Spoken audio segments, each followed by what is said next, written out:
Hello everyone, আসসালামু আলাইকুম। দেশ এবং দেশের বাহিরে আপু এবং ভাইয়ারা, কেমন আছেন আপনারা? আশা করি ভালো আছেন। এসবি লাইফস্টাইল জোনাকির আলোর আমার ইউটিউব চ্যানেলের পক্ষ থেকে আমি ফারজানা আপনাদের স্বাগত জানাই। নতুন একটা ভিডিও নিয়ে চলে আসলাম। আশা করি পুরো ভিডিওটা মনোযোগ সহকারে দেখবেন এবং আমাদের পাশে থাকবেন। এই তো কালকে রাত্রে আমার আব্বু এবং আমার আম্মু সাথে আমার মামাও আসছে, তারা রংপুর থেকে চলে আসছে। আর সাথে কি কি নিয়ে আসছে বলছিলাম আপনাদের দেখাবো।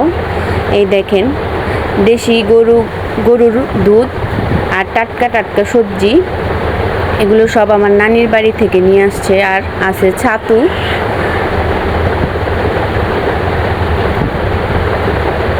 আর ক্ষেতের আলুও নিয়ে আসছে। এই তো দুপুরের রান্নার আয়োজনটা চলছে। আর কিছু মাছ আনা হইলো বাজার থেকে, টাটকা টাটকা মাছগুলো কুটে নিচ্ছে আমার ছোট ভাইয়ের বউ। আজকে রান্না হবে না, আগামীকালকে রান্না হবে।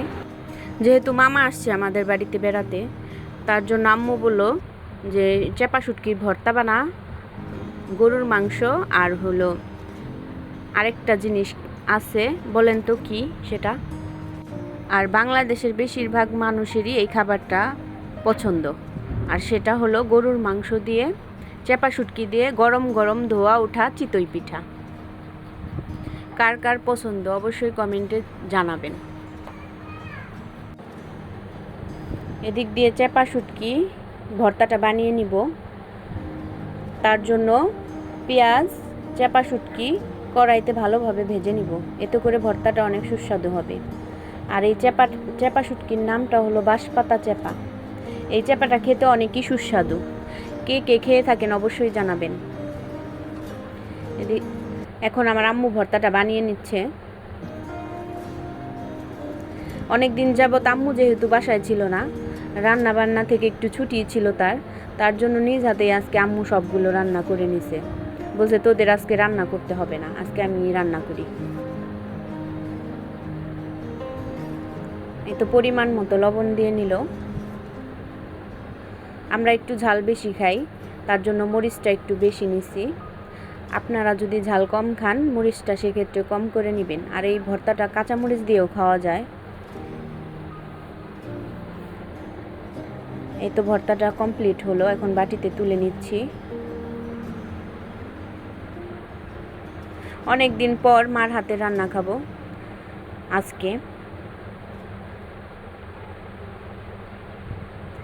এদিক দিয়ে ভর্তাটা হয়ে গেল। আর এখন গরুর মাংসর প্রিপারেশনটা নিচ্ছি আমরা। তো গরুর মাংসটা এখন বসানোর জন্য কড়াইয়ে পরিমাণ মতো তেল দিয়ে নিল, এরপরে পেঁয়াজ কুচি দিয়ে দিল।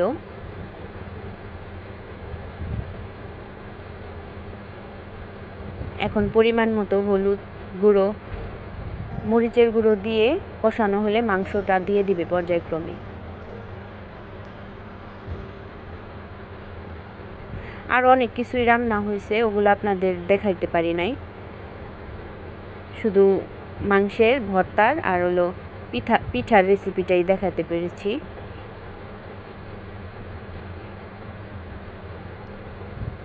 এই তো মাংসের কিছু আলু দিলাম আমরা। আমাদের গরুর মাংস দিয়ে আলু খেতে অনেক ভালো লাগে। কার কার ভালো লাগে অবশ্যই বলবেন। সামান্য পরিমাণ আলু দিয়ে নিলাম আমরা। এখন কষানো হলে ভালো করে কষিয়ে নিতে হবে, এরপরে ঝোল অ্যাড করলাম। তরকারিটা একটু ঝোল ঝোল হবে, যেহেতু পিঠা দিয়ে খাওয়া হবে। আর পিঠা দিয়ে খাইলে তো একটু ঝোলটা বেশি লাগে, তার জন্য বেশি শুকাবে না তরকারিটা।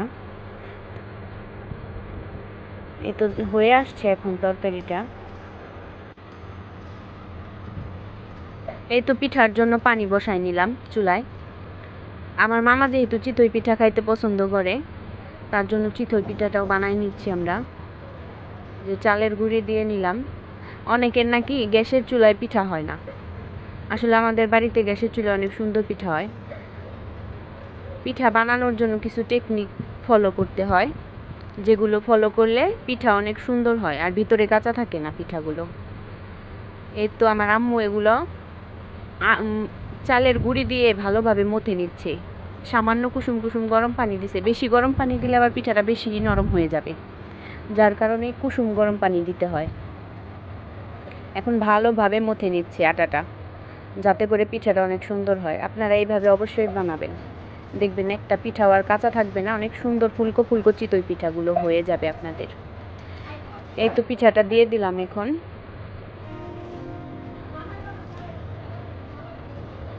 তারপরে ঢেকে দিলাম। এই দেখেন কি সুন্দর পিঠা হয়েছে। এইভাবে অবশ্যই টিপসগুলো ফলো করে বানাবেন, দেখবেন আপনাদের অনেক সুন্দর হবে পিঠা। যাই হোক, ভিডিওটা শেষের দিকে। নতুন নতুন ভিডিও পেতে সাবস্ক্রাইব করে আমাদের পাশে থাকবেন এবং আমাদের সাপোর্ট করবেন।